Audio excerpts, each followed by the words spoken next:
9,000 से ज्यादा गमलों वाला या फिर मैं कहूँ कि लाखों फूलों वाला ये गार्डन आपने जरूर देख लिया होगा। वहीं अगर आप ये चाहते हैं कि फरवरी के महीने में यानी बसंत के दिनों में आपका गार्डन भी इसी तरीके से तैयार हो जाए तो उसकी तैयारियां आपको अभी से शुरू कर देनी चाहिए। तो आज हम इसी चीज के लिए यहाँ पर गार्डनिंग गुरु रामविलास जी के पास आए हैं और ये जानने वाले हैं कि बसंत के महीने के लिए हमें कौन कौन से फ्लावरिंग प्लांट लगा लेनी चाहिए, उनकी कैसे केयर करनी चाहिए। तो ज्यादा देरी न करते हुए मिलते हैं रामविलास जी से। तो सर, आपकी छत तो फूलों का बागान है और जैसा कि मैं अंदाजा लगा पा रही हूँ कि कोई भी मौसम ऐसा नहीं रहता होगा जब ये छत फूलों से भरी नहीं रहती होगी। अब हमने दिसंबर के महीने में यहाँ पर देख लिया कि गुलदाउदी से पूरी छत एकदम स्वर्ग जैसा नज़ारा आपने यहाँ बना दिया है, बहुत ही सुंदर लग रही है। लेकिन अगर बात की जाए कि लोगों का दिल करे आपका जैसा गार्डन उनका हो, और फरवरी एक ऐसा मौसम आ जाता है फरवरी में कि जब स्प्रिंग सीजन है, फूलों से भर जाता है, तो उसके सीजन की तैयारी क्या हम इस समय कर सकते हैं और कौन कौन से पौधे लगा सकते हैं? अक्टूबर से शुरू हो जाती है। और पौधे की बात करें तो मैं कुछ पौधे गिना देता हूँ। जैसे देखिए, ये पौधे दिख रहे हैं, ऐसा दिख रहा है तंबाकू से का पौधा। ये नाम इंग्लिश नेम बात करें तो कैल्सोलेरिया, और हिंदी में बात करें शुद्ध हिंदी में तो ये लेडीज पर्स। आपने देखा पुराने टाइम में लेडीज जो होती थी, छोटा सा गोल सा पर्स होता था और मुंह छोटा खुला होता था उसका।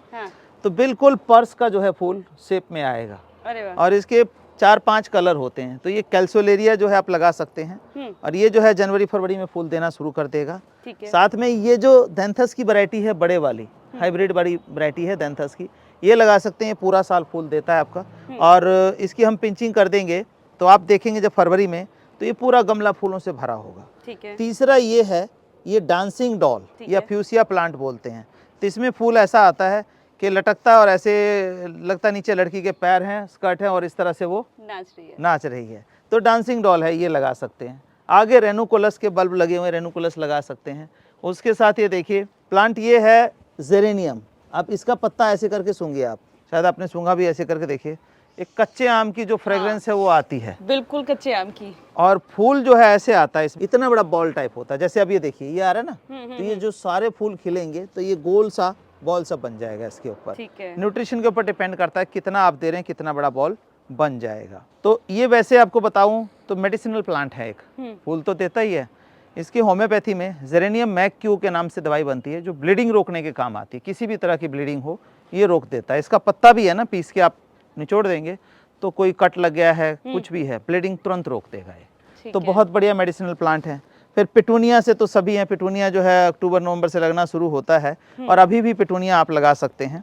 तो इनकी एक पिंचिंग हुई है, और जिनकी 2 पिंचिंग हो गई है वो भी मैं दिखाता हूँ आपको। ठीक है, तो ये हो गया। इसके बाद फिलॉक्स हो गया, ये फिलॉक्स लगाए हैं, ये फिलॉक्स लगा हुआ है, उस टाइम तक भर जाएगा। बहुत खुशबूदार पौधा होता है फिलॉक्स भी। पिंचिंग हुई है, अब इसमें स्प्राउटिंग चल रही है। जैसे कि अभी दिसंबर का महीना है तो कि अभी बीज से तो नहीं लगा सकते, सीधे नहीं, बिल्कुल खरीदना होगा। बिल्कुल अच्छा क्वेश्चन आपने पूछा कि बहुत सारे लोगों का मेरे पास सवाल आता है कि बीज दे दो, बीज उगा लेंगे। बीज आप उगाएंगे तो सर्दी है, बीज बहुत टाइम लेगा उगने में।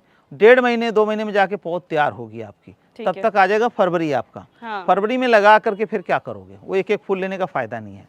तो बेटर ये है कि आप सैपलिंग ले लें। तो सैपलिंग लेकर के आप लगाइए, ताकि 1.5 महीने के अंदर वो तैयार होकर फ्लावरिंग। अगर किसी को बीज से ही लगाना है तो वो किस महीने में फरवरी के सीजन के लिए बीज लगा देने चाहिए? देखिए, फरवरी के सीजन के लिए बीज लगाना है तो आप 15 सितंबर के बाद बीज बो सकते हैं। 15 सितंबर, अक्टूबर, नवंबर तक बीज बो सकते हैं, हद से हद 15 नवंबर तक कह लो।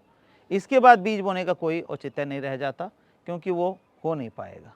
ठीक है, तो आगे देखिए, जो मैरीगोल्ड देसी वाली है, ये फ्रेंच मैरीगोल्ड बोलते हैं ना, वो तो सिंगल होता है, छोटा सा पौधा और 2-4 फूल देके खत्म हो जाता है। तो ये देसी जो है, गेंदी बोलते हैं इसको, उसमें देखिए, और फ्रेग्रेंस जबरदस्त होती है इसकी, और फूल भी पूरा भर के आएगा, और अभी से लेकर के ये मार्च तक चलता रहेगा।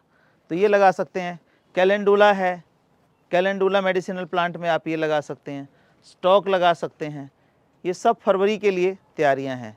आगे रेनुकुलस है, तो रेनुकुलस जो है ये बहुत बढ़िया गुलाब जैसा फूल देता है, वो लगा सकते हैं। और पिटूनिया की मैं दिखा रहा था आपको कि ये 2 पिंचिंग हुई है इसकी, और मैंने कल इन गमलों में 3री पिंचिंग की है। तो आप ये देखिए कि इस तरह से पौधा है, पहले सिंगल पौधा था, इस तरह भरा और इस तरह फूल आ गया। अभी इन सबको मैं काट दूंगा बिल्कुल, ठीक है, और सिर्फ पौधा जैसे ये छोड़ा है ना, इसी तरह का छोड़ेंगे। तो 3 पिंचिंग 15 जनवरी तक की पिंचिंग करेंगे। इसके बाद जो पौधा भर जाएगा, फिर फूल आएगा, तो आपको ये गमला नहीं दिखाई देगा, सिर्फ फूल और फूल दिखाई देगा। सर पिंचिंग के टाइम पे लोगों को ये जानकारी होने लग गई है कि पिंचिंग क्यों जरूरी है, ताकि और ज्यादा टहनियाँ निकल सके और पौधा अच्छे से, लेकिन पिंचिंग के टाइम पर ही ना कुछ लोग गड़बड़ कर देते हैं, प्लांट को वो गलत जगह से काट देते हैं। हाँ सर, मैं जरूर चाहूंगी कि आप एक बार सही पिंच करने का तरीका और बताएं। अब मैंने एक कल काटा था, तो ये एक जो ना ऊपर ऐसे डंठल सा खड़ा था, उसको मैंने काट दिया क्योंकि इसके नीचे इतनी सारी ब्रांचेज आ रही हैं, तो ऊपर कट कर दिया। अब पिंचिंग का मतलब ये नहीं है कि इसको यहाँ से पकड़ा और यहाँ से काट दिया, ब्रांच देख करके हमें काटना है। अब हम इसकी बात करें कि ये पौधा है, इसकी पिंचिंग हमें करनी है, या ये पौधा इसकी पिंचिंग करनी है, तो इसको क्या करेंगे हम, ये देखिए ये जितने हैं ना, ये फूल आपको खिलने नहीं देना है, जितनी कलियाँ हैं ये सारी तोड़ते रहिए, ये तोड़ते रहिए, तो प्लांट जो है ग्रोथ के ऊपर जाएगा। और ख़ास बात ध्यान देने की ये है कि जो ये फूल खिल गया, ये क्या करता है, सीड पॉड बनाना शुरू कर देता है। और जैसे सीड पॉड बनना शुरू हुआ तो आपकी प्लांट की ग्रोथ रुक जाएगी वहीं पर। तो ये जो फूल खिल जाते हैं, इनके बिल्कुल तोड़ते रहना, इनको तो छोड़ना ही नहीं है किसी भी हालत में। ये देखिए ये सीड पॉड जो है ना, ये बनना शुरू हो गया। एक बार सीड पॉड बन गया पौधे में तो प्लांट ग्रोथ रुक जाएगी।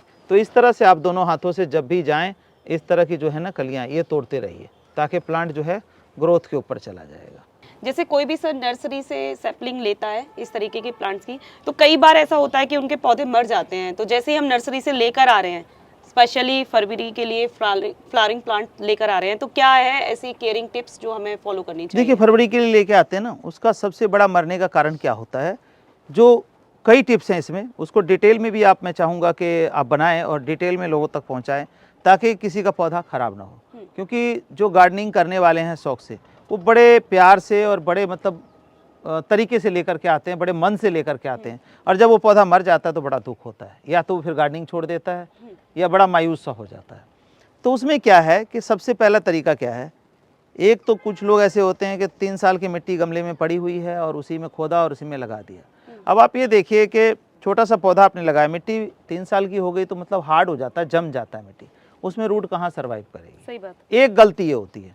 दूसरी गलती क्या होती है, मिट्टी गमले में से पलट लेते हैं, खाद जरूरत से ज़्यादा मिला देते हैं। उनकी माइंडसेट में ये होता है, गलत नहीं सोचते वो, माइंडसेट ये होता है कि ज़्यादा खाद डाल देंगे तो पौधा जल्दी ग्रो कर जाएगा।